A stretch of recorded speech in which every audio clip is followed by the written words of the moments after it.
আসসালামু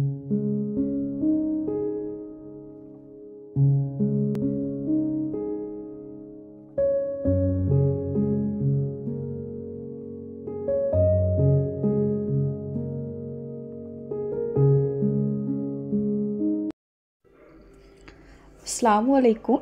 আবারও নতুন একটা ভিডিও দেখার জন্য আমার ছোট্ট পরিবারে স্বাগতম। আপনারা কেমন আছেন? আশা করি ভালো আছেন। আমরাও আছি আলহামদুলিল্লাহ ভালো। আমি এখানে পিঠা তৈরি করছি, সেটাই আপনাদের সাথে আজকে শেয়ার করব। আমি এখানে চালের গুঁড়ি নিয়ে নিয়েছি। চালের গুঁড়িটা তৈরি করেছি মিল থেকে ভাঙায় নিলে সব থেকে ভালো হয় পিঠা বানানোটা, কোনো ঝামেলাই থাকে না। আমি এই জন্য চালের গুঁড়িটা নিয়ে সামান্য লবণ আর পানি দিয়ে ভালোভাবে ঝুরঝুরে করে নিব।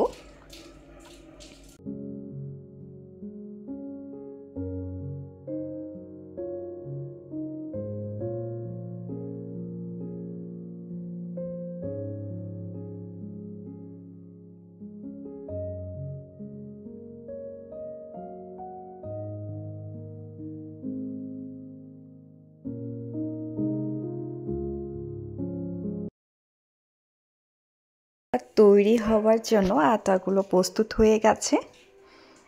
এ পর্যায়ে আমি প্রথমে সারাটা নিয়ে আটা নিব।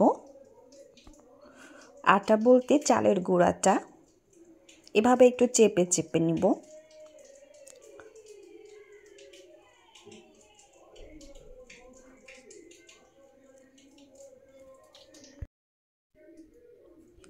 তারপরে গুড় দেব, আবারও চালের গুঁড়াটা দিয়ে সমান করে তারপরে ভাপে দিব।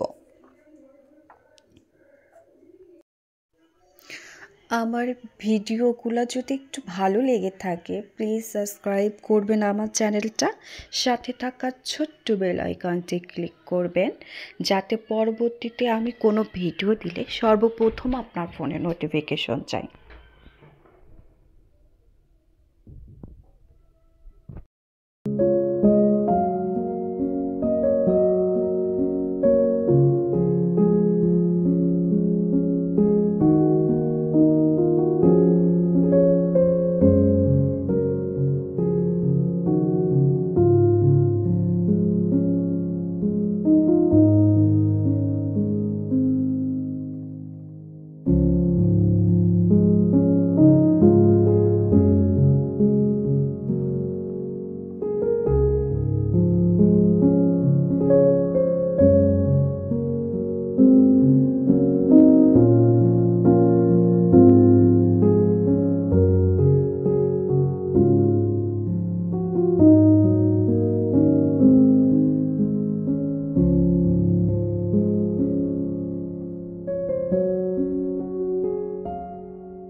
এইভাবে আমি বাকি পিঠাগুলো তৈরি করে নেব।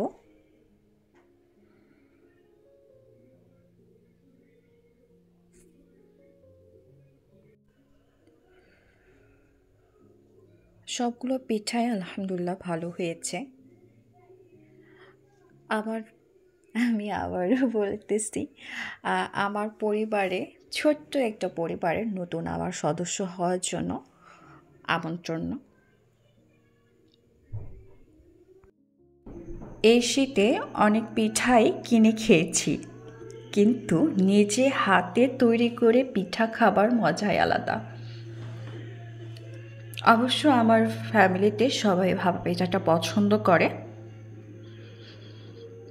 এই জন্য বানিয়ে ফেললাম। আলহামদুলিল্লাহ অনেক ভালো হয়েছে।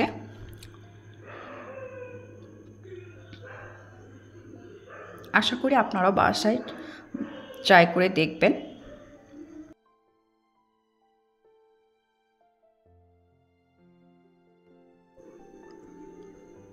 আজ সকালে উঠেই যখন দেখি